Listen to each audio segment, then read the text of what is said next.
প্রতিদিন সকালে নাস্তা বানানোর সময় আমার মেয়ে যদি এসে একটু ঝামেলা না করে তাহলে তার পেটের ব্যথা হজমই হয় না।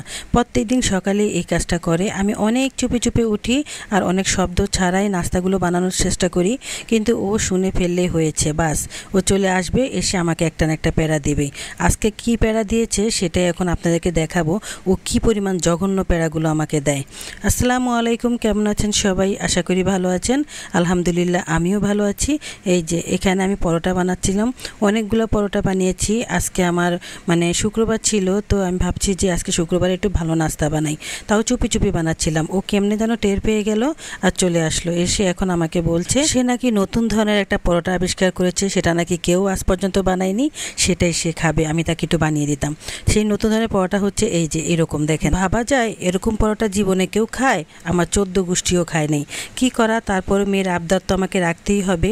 সে অবশ্য নিজেই বানাতো, কিন্তু হাত জ্বলার ভয়ে সে নিজে বানাচ্ছে না, কারণ মরিচের গুঁড়া ধরলে তার একটু হাত জ্বলে।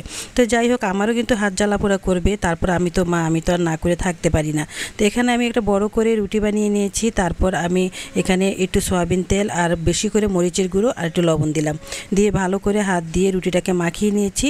তারপর একটা কাঁটা দিয়ে সুন্দর করে 4 ভাগ করে কেটে নিয়েছি। আর এখন এক সাইড থেকে বোটে একটার সাথে একটা লাগিয়ে দিয়ে পুরো রুটিটাই আমি বোটে ফেলেছি। এখন দেখতে কিছুটা লাচ্ছা পরোটার মতোই লাগছে, তবে এটা খেতে কিন্তু একটু অন্যরকম লাগবে। আমি জানি না এটা স্বাদটা কেমন, কখনো খাইনি, তবে খেয়ে বুঝতে পারবো এটা স্বাদটা কেমন। তো যাই হোক, এখন বেলে নিচ্ছি। বেলার পর তো আমার সুন্দরই লাগছে, অনেক সুন্দর একটা ডিজাইন হয়েছে। তারপরে এখন আমি এটা একটু ভেজে নেব।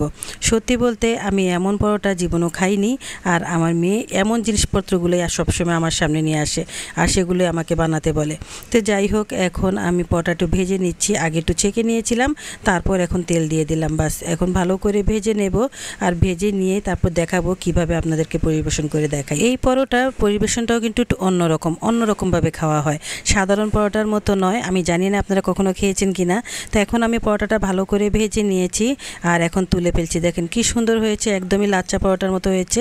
আর এখন আমি গরম অবস্থায় হাত দিয়ে একটু চাপা দিয়ে দিলাম, এতে করে রুটিটা একটু ভাঙা ভাঙা হয়েছে, লাচ্চা পরোটার মতো খেতে কিন্তু অনেক মজা হয়েছে। তারপর আমি এখান থেকে একটু ছিঁড়ে তারপর একটু আচার দিয়ে খাচ্ছি। এখানে আমি আমড়ার আচার নিয়ে নিয়েছি, আর এই পরোটাটা বিশেষ করে আচার দিয়েই খেতে হবে, সেটা হচ্ছে টক মিষ্টি ঝাল আচারগুলো। যে কোনো কিছুর আচার হলেই হবে। আমি এখানে আমড়ার আচার ছিল ঘরে, সেটাই নিয়ে নিয়েছি। আর যখন মুখে দিয়েছি, ভাই রে ভাই, এত মজা কেন, এত স্বাদকা, এটা আমার বারবার মনে পড়ে যাচ্ছে। এত মজা হয়েছে, বিশ্বাস করবেন না। একবার যদি বানিয়ে খান তাহলে হয়তো বা বিশ্বাস করবেন। আমি তো প্রথমে মেয়েকে অনেক বকাবকি করেছি, কিন্তু এখন আমি বলছি যে একটা কেন বানিয়েছো, আর বেশি করে বানালে হতো। আমি এই একটা পরোটা আমরা অনেক ভাগাভাগি করে খেয়েছি। আমি ভাবছি অন্য সময় একটু বেশি করে আপনাদের সাথে শেয়ার করব। তো যাই হোক, এবার বুঝতে পারছেন তো মেয়ে আমাকে কেমন প্যারা দেয়। আর এদিকে আমি এখন দুপুরে রান্না বাড়া শুরু করে দিয়েছি।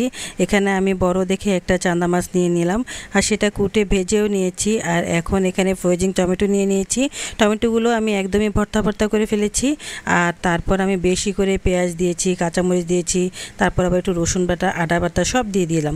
দিয়ে একটু ভালো করে কষিয়ে নিয়েছি, আর একটু পানি দিয়ে, পানিটা যখন বলক এসেছে তখনই আমি মাছগুলো দিয়ে দিলাম। আজকে পুরো প্রসেসিং রান্নাটা আপনাদের সাথে শেয়ার করলাম না, অন্য আরেকদিন শেয়ার করব, কারণ আজকে আমার হাতে একদমই সময় কম ছিল। যাই হোক, আজকে চান্দা মাছ ভুনাটা কেমন করেছি অবশ্যই বলবেন, আর বিশেষ করে আমার সেই মরিচ লবণের পরোটাটা কেমন হয়েছে সেটা কিন্তু অবশ্যই কমেন্টের মাধ্যমে বলে যাবেন। ভালো থাকবেন সবাই, আজ এই পর্যন্তই। আল্লাহ হাফেজ।